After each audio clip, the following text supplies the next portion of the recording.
में कम। Please come in. Good evening. Good evening. Good evening, बैठिए। Thank you sir. तो आप कंप्यूटर साइंस ग्रेजुएट हैं जी सर। और उसके पश्चात आपने कहीं कुछ काम वगैरह भी किया है? सर इंटर्नशिप करी थी कुछ 6 महीने इंटर्नशिप सैमसंग। इंटर्नशिप कहाँ किया? Samsung research and development. Samsung. अच्छा। तो कंप्यूटर साइंस जैसा जो हैपनिंग सेक्टर है, जी सर, उसको छोड़कर आप प्रशासन की तरफ क्यों आना चाहते हैं? सर सिविल सर्विसेज के प्रति की फील्ड में आने का सर मेरा पहले से थोड़ा सा रुझान रहा है सर। इसके बाद सर वर्तमान समय में देखें तो सरकार भी काफ़ी ई गवर्नेंस हो गया, डिजिटल इकोनॉमी हो गई, इस तरीके से प्रमोट कर रही है जहाँ पे अपना योगदान दे सकता हूँ सर। सरकार के पास कोई प्रश्न ले जाए तो सरकार को टेक्नोलॉजी नज़र आता है जी। और डिजिटल टेक्नोलॉजी और कंप्यूटर टेक्नोलॉजी ही नज़र आता है, और आप उसी साधन को छोड़कर प्रशासन पकड़ना चाहते हैं। Which is more powerful sir? प्रशासनिक शक्ति या तकनीकी शक्ति? सर कहीं ना कहीं दोनों का समागम होना चाहिए। सिर्फ एक से काम वर्तमान समय में तो नहीं चल सकता। ऐसे होता कमेटी ने भी अपनी रिकमेंडेशन में कहा था कि प्रशासनिक शक्ति तो ठीक है, लेकिन डिजिटल इकोनॉमी की तरफ भी हमें कहीं ना कहीं आगे बढ़ना पड़ेगा। कई पेशों के बारे में हम लोग पढ़ते रहते हैं कि भाई ये आर्टिफिशियल इंटेलिजेंस आ रहा है और जो वर्चुअल लर्निंग है और ऑनलाइन है, तो ये सब तो काम कंप्यूटर कर लेगा जी। तो ये पेशे तो रिडंडेंट हो जाएंगे, इसमें ह्यूमन इनपुट की ज़रूरत ही नहीं होगी। क्या आपको लगता है वो दिन दूर नहीं जब हम कहें कि प्रशासन भी कंप्यूटर ही कर लेगा? सर मुझे लगता है ऐसा कहना अतिशयोक्ति होगी, क्योंकि जो AI है या फिर ब्लॉकचेन जैसी टेक्नोलॉजी है वो कहने के डेटा प्रोसेसिंग और डेटा प्रसंस्करण आदि के लिए यूजफुल तो है, लेकिन अभी भी जो निर्णय निर्माण की क्षमता है वो कहीं ना कहीं एक प्रशासक में ही अधिक हो सकती है। इसके अलावा सर जैसे संवेदनशीलता है और वंचित वर्गों के प्रति एम्पैथी है, तो ये कहीं ना कहीं एक मशीन उतना अच्छे तरीके से डील नहीं कर सकती इन चीज़ों को। इसमें कहीं ना कहीं प्रशासक की भूमिका तो बनी ही रहेगी सर। अच्छा, और शिक्षक की भूमिका? शिक्षा में मूक्स जानते हैं? MOOCS? सॉरी सर, मैंने सुना नहीं है। अच्छा, कभी ऑनलाइन कोर्स किया है आपने? किसी ऑनलाइन कोर्स किसी फॉरेन यूनिवर्सिटीज़ की?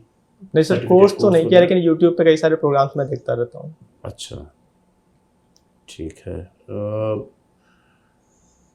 तो ये क्या हो गया है, बड़ी कंपनियां, टेक कंपनियां जो हैं वो डाउनसाइज कर रही हैं स्टाफ स्ट्रेंथ को, और क्या क्या गड़बड़ी हो गई थी?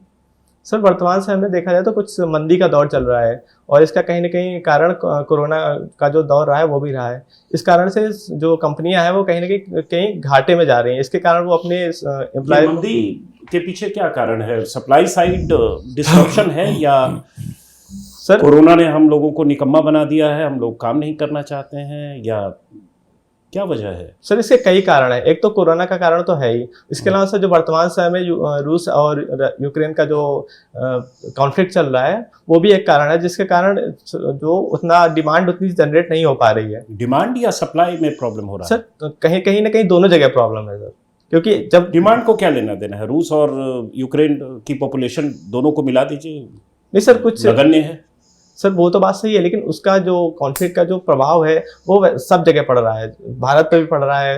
वो वही मैं पूछना चाह रहा हूँ, वो सप्लाई साइड कांस्टेंट है या डिमांड साइड कांस्टेंट है सर इस मंदी का? सर आरंभ तो सप्लाई से हुआ था, क्योंकि उस समय जो गेहूं हो गया या फिर बहुत सारे प्रोडक्ट हो गए जो एक्सपोर्ट करता था यूक्रेन या रसिया, तो उस समय सर ज़्यादा एक्सपोर्ट नहीं कर पाया। उसके बाद लेकिन फिर धीरे धीरे फिर जैसे जैसे मंदी आने लगी तो फिर डिमांड में भी कमी आने लगी, क्योंकि कहीं ना कहीं बेरोजगारी बढ़ने लगी, इस वजह से डिमांड में भी बाद में कमी आई। लेकिन आरंभ तो सर सप्लाई साइड से ही हुआ था। US फेडरल रिजर्व या जो फेडरल बैंक है वो इंटरेस्ट रेट हाई कर देता है जी, तो उससे डिमांड क्या होगा, बढ़ेगा या घटेगा? सर इंटरेस्ट रेट हाई कर देगा तो कहीं तो लोगों को लोन लेना महंगा पड़ेगा, तो जब लोन लेना महंगा पड़ेगा तो सर फिर डिमांड कहीं ना कहीं कम हो जाएगी। डिमांड कम हो जाएगी, ओके सर। आप कंप्यूटर साइंस से हैं, बताएं प्रशासन में जो है सो आप इस कंप्यूटर साइंस का नॉलेज कैसे इस्तेमाल करेंगे? जी सर वर्तमान समय में सरकार ई गवर्नेंस, डिजिटल इकोनॉमी और ऐसे जो पहल है लगातार बढ़ावा दे रही है, लेकिन अभी भी देखें तो भारत में बहुत बड़ा एक डिजिटल गैप विद्यमान है। और इसके साथ ही बहुत सारे कर्मचारी भी हैं जो अभी भी इतना कंप्यूटर फ्रेंडली नहीं हो पाए हैं। तो एज ए प्रशासक मैं उनको मदद कर सकता हूँ कंप्यूटर फ्रेंडली बनाने में। इसके अलावा सर जो लोग हैं उनको कैसे एक डिजिटल तरीकों का कैसे सही से प्रयोग करें, जैसे ई नाम है सर, ई नाम तो आ गया लेकिन जो किसान है उनका सही से प्रयोग कर नहीं पा रहे हैं। तो सर इसमें मैं कहीं ना कहीं अपनी भूमिका अदा कर सकता हूँ। पुलिस डिपार्टमेंट के काम को इम्प्रूव करने के लिए टेक्नोलॉजी का इस्तेमाल कर सकते हैं, कहाँ कहाँ बताइए? सर पुलिस डिपार्टमेंट जैसे हम EFIR का सिस्टम लागू कर सकते हैं। इसके अलावा सर जो एविडेंस कलेक्शन होता है तो उसमें सब मॉडर्न टेक्नोलॉजीज का यूज कर सकते हैं।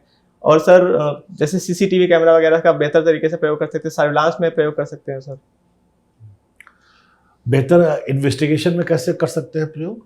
सर इस समय बहुत सी टेक्नोलॉजी आ गई है, जैसे कि DNA टेस्टिंग हो गया सर। इस तरीके से अगर हम इसको प्रयोग करेंगे तो एविडेंस कलेक्शन अच्छी तरीके से हो पाएगा। जो हमारी पुरानी पद्धति है वो समानता जो परपेट्रेटर है उसको कहीं ना कहीं 3rd डिग्री टॉर्चर देके उससे सच बुलवाने की पद्धति पर ही आधारित है।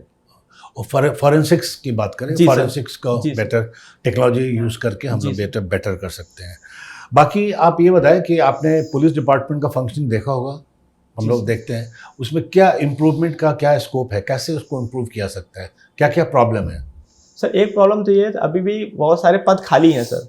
जैसे कि UN के अनुसार जो भारत में सैंक्शन पद हैं वो प्रति लाख जनसंख्या पर 242 पुलिसकर्मी हैं होने चाहिए, लेकिन भारत में सिर्फ 212 हैं और उसमें भी सिर्फ लगभग 150 के आसपास ही वो भरे हुए हैं। इसके अलावा सर पुलिस के पास संसाधनों की बहुत सारी कमी है, जैसे उनके पास व्हीकल नहीं है, जो आर्म्स एम्युनिशन है वो बहुत सारे पुराने हैं, चलते ही नहीं है।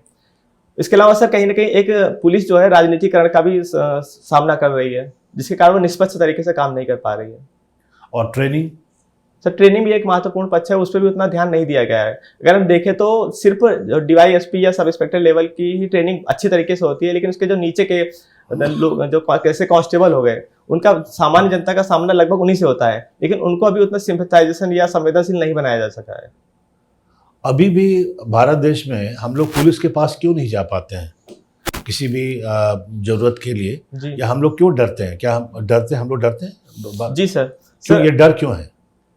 सर कहीं ना कहीं भरोसे की कमी है। सर हाल में नीति आयोग की भी एक रिपोर्ट आई थी, क्राइम इन इंडिया रिपोर्ट, जिसमें कहा गया था कि लोग अभी पुलिस पर उतना भरोसा नहीं कर पा रहे हैं। इसके कारण वो पुलिस के पास जाने से डरते हैं। सर इसके उदाहरण के तौर पर देख सकते हैं, जैसे महिलाएं, जब महिलाओं के ऊपर छेड़छाड़ या फिर ऐसा कोई घटना होती है तो समानता वो पुलिस के पास जाने से कतराती हैं, क्योंकि उनको लगता है कि कहीं ना कहीं पुलिस उनकी मदद करने के बजाय उनको थोड़ा सा परेशान अधिक करेगी।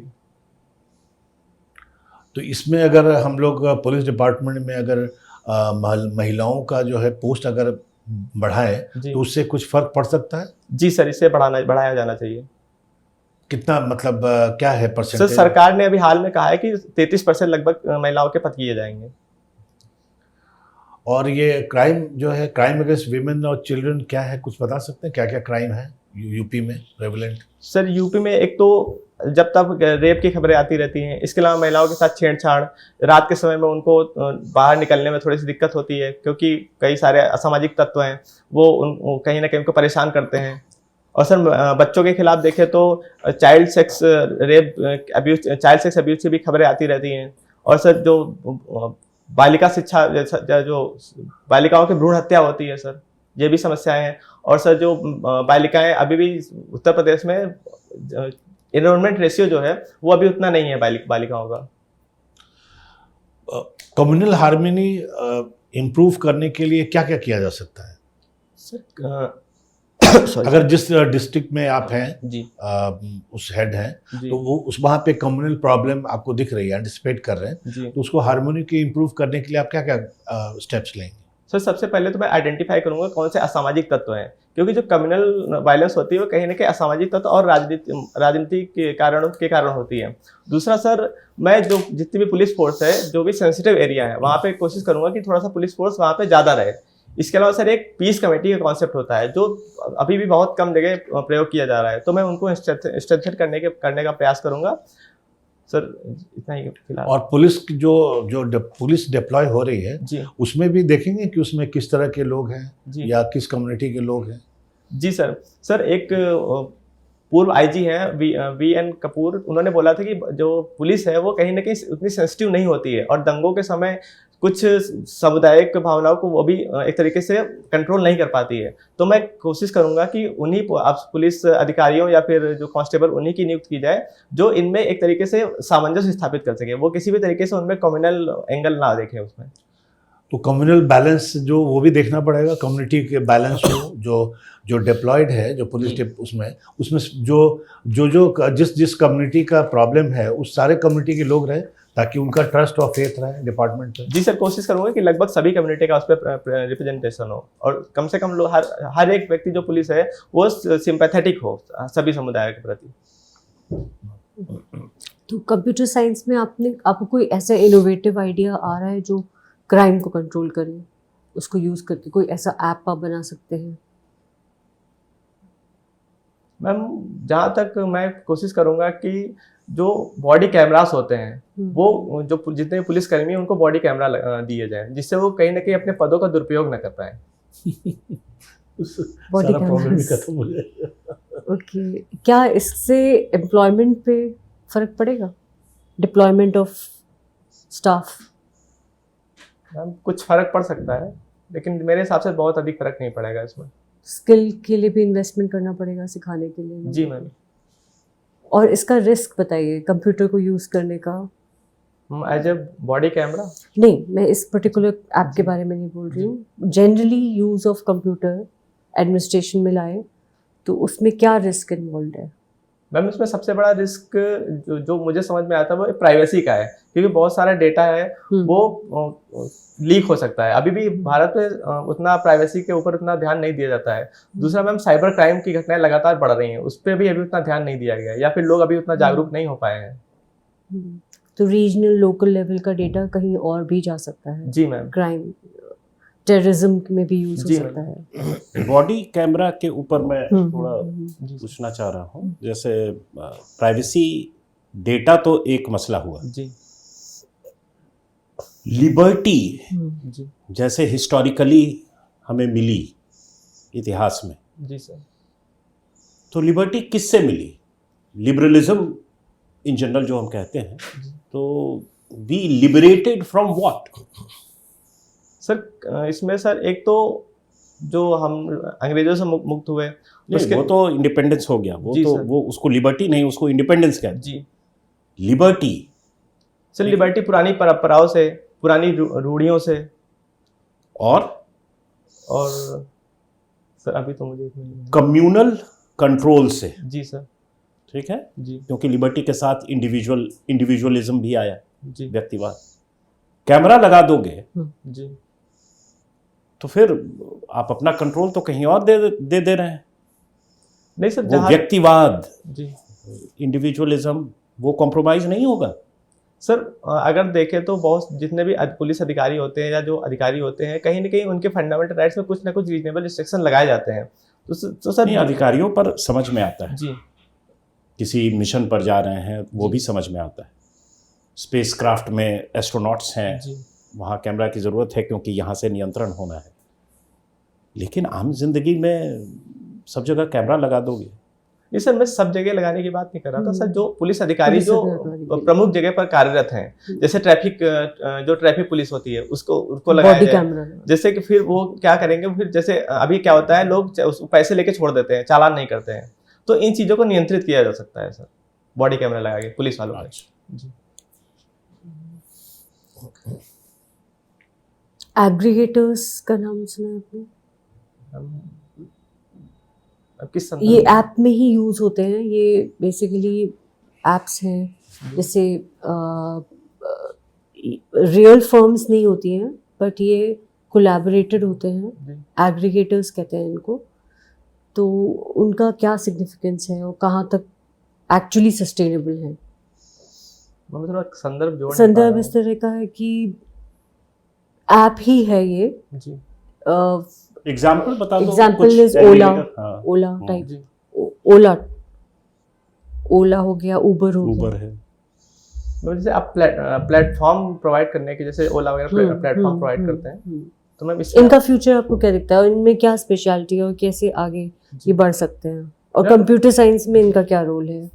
मैम इनका फ्यूचर देखें तो वर्तमान समय गिग इकोनॉमी का दौर है, तो वहाँ पे कोई भी व्यक्ति बहुत ही आराम से एक फ्लेक्सिबल जॉब के द्वारा अपने इनकम को जो है विविधीकृत कर सकता है और अपनी इनकम को बढ़ा सकता है, और इसमें जो व्यक्ति स्किल्ड है उसके लिए थोड़ा सा ज़्यादा चांसेस है। फिलहाल तो फ्यूचर यही दिखता है।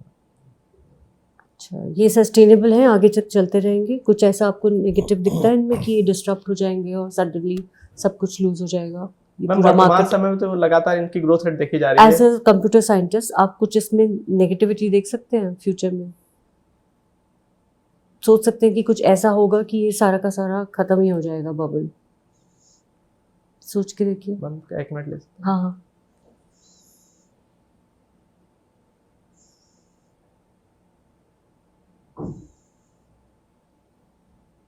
मैम वर्तमान समय अगर इसको आर्टिफिशियल इंटेलिजेंस से जोड़ के देखें तो कहीं ना कहीं व्यक्तियों की जो जो एम्प्लॉयमेंट है वो खतरे में आ सकता है।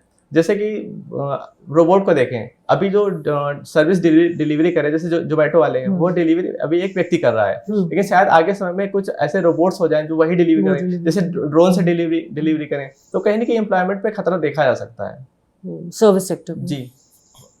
एक और इसी से जुड़ा सवाल है, काफी टेम्पटिंग मुझे लग रहा है, इसलिए मैं पूछ रहा हूँ आउट ऑफ टर्न। इतिहास में कुछ परिवर्तन ह्यूमन विल के कारण हुए, जी, कलेक्टिव विल, इंडिविजुअल विल, लेकिन बड़े परिवर्तन कहे जाते हैं कि वो टेक्नोलॉजिकल टेक्टोनिक चेंज हो गया, तो हम लोग ही बदल गए। जी, तकनीक बदल गया तो हम लोग भी, मनुष्यता भी बदल गई। जी। तो ये जो तकनीकी परिवर्तन हो रहा है एग्रीगेटर्स वगैरह के द्वारा, कि आप एक ही साथ 4-5 एजेंसियों के लिए काम कर रहे हैं, जी, जो एक स्थायित्व निष्ठा की भावना होती है एक एम्प्लॉयर और एम्प्लॉई के बीच में, जी, वो डाइल्यूट होता जा रहा है। कुछ लोग उसे पॉजिटिव डेवलपमेंट भी मानते हैं। जी। तो ये मनुष्यता को आगे कहाँ ले जा रहा है? क्या हम भी अपनी निष्ठा और स्थायित्व को भूलते जा रहे हैं and we are becoming atomised individuals? जी सर, ऐसा कहा जा सकता है। यदि हम अभी तक जो पुराने समय के जो वर्क कल्चर को देखें तो उसमें एक कंपनी के अंदर या फिर एक संगठन के अंदर लोग साथ में बैठ के कार्य करते थे, लेकिन वर्तमान समय में देखें एक संगठन की भावना कमजोर हो रही है और व्यक्ति कहीं ना कहीं इंडिविजुअल होता जा रहा है, तो इससे कहीं सोसाइटी जो है वो कमजोर हो रही है लगातार, जो आपस में जुड़ाव कम हो रहा है। इसकी वजह से बहुत सारी घटनाएं, जैसे अमेरिका में देखें जो वहाँ पे गन कल्चर बढ़ा रहा है। तो लेकिन फिर हम अगर एक ही काम कर रहे हैं तो हमारी डिपेंडेंस, स्ट्रक्चरल डिपेंडेंस तो बढ़ रही है दूसरी चीज़ों के लिए। सिर्फ यहाँ पे चूंकि विविधता है, जैसे एक जोमेटो का वर्कर है वो एज ए ओला में भी काम कर सकता है, वो स्विगी में भी काम कर सकता है, तो वो एक संगठन के प्रति एकनिष्ठ तो नहीं हो सकता, और उसके पास जो एक व्यक्तिगत रूप से कार्य कर रहा है वो, तो कहीं ना कहीं उसमें संगठन की भावना कहीं ना कहीं कमजोर अवश्य होगी सर। इसी विवाद को लेकर कॉरपोरेट सेक्टर में कुछ मसला हुआ था जी सर, कुछ महीने पहले, मून लाइटिंग को लेकर। तो आप समर्थन करते हैं कि कोई कोड ऑफ एथिक्स होना चाहिए पर्टिकुलरली कॉम्पिटिटिव इंडस्ट्रीज में साथ साथ काम करने के लिए?